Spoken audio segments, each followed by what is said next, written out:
Estate planning is something which is extremely big. People confuse estate planning with just making a will. That is not true. Making a will is a portion of estate management. Knowing whom to give what, you have to first know it. Will is just recording the intention. It is just one small document. It is not everything. It is a very, very important and a crucial document, make no mistake, but it is small part of your estate planning. One important part of estate planning is also making a living will. A living will is a valid document in US. In India, there are hints that it might be accepted by the judiciary, but at the highest court, in the Supreme Court, we still do not know what will be the role of a living will.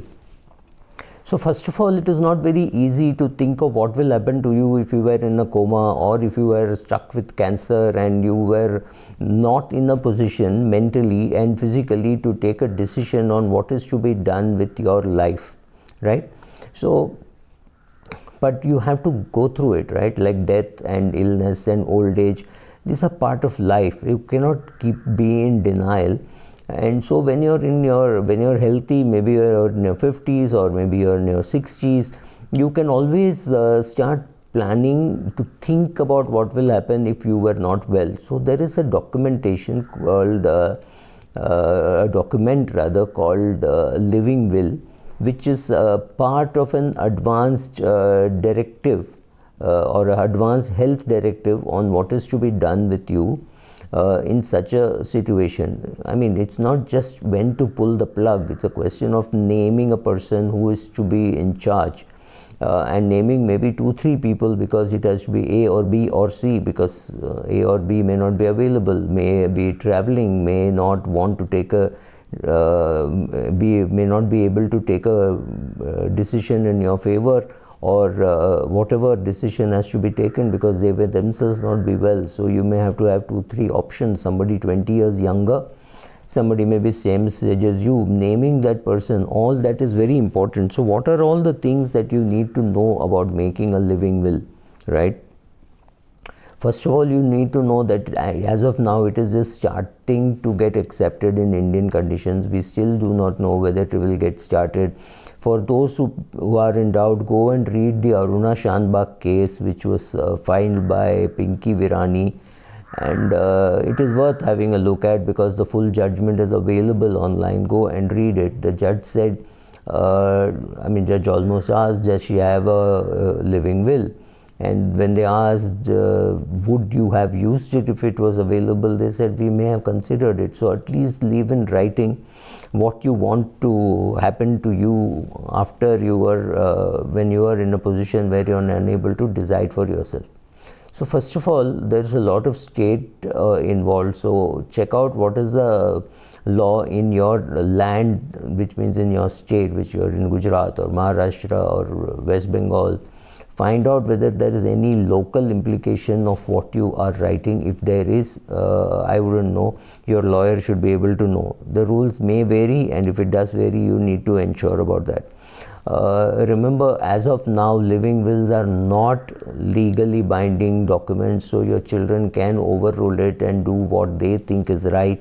They can, and there is nothing that one person can do, though of course your intentions are there in writing, and if the doctor or the larger support group, maybe your siblings and others, know about it, there's a decent chance that they'll ask your son as to why that is not being implemented. But yes, as of now, I don't think it is a legally binding document.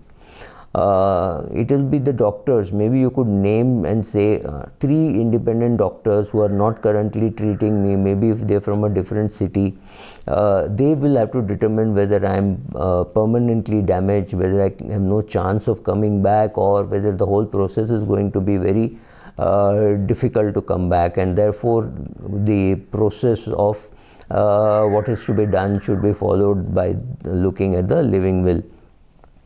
Just like a will can be changed, remember, a living will can also be changed. You can say, okay, I do not want to be treated for any illness beyond rupees 1 million or 2 million, whatever. Say I have medical insurance worth 20 lakhs, and once that is exhausted, I don't want anybody to spend any of their own money in trying to look after my health. Perfectly all right for you to say that. Living will is just part of the advance directive. Advance directive is much bigger. Will is something smaller. The problem is, it's not just that the older people need a will, even the younger people need a living will. What happens if tomorrow there is a motorcycle accident and this 28-year-old goes into a coma? Who is going to take the decision of what is to be done? It may not be his parents, they may not be in a position to take that view. But if he had a written will, and they could perhaps ask the doctors to do whatever is mentioned in the living will. So don't postpone making a living will. Living will is not meant only for the older people. Younger people also perhaps need a living will.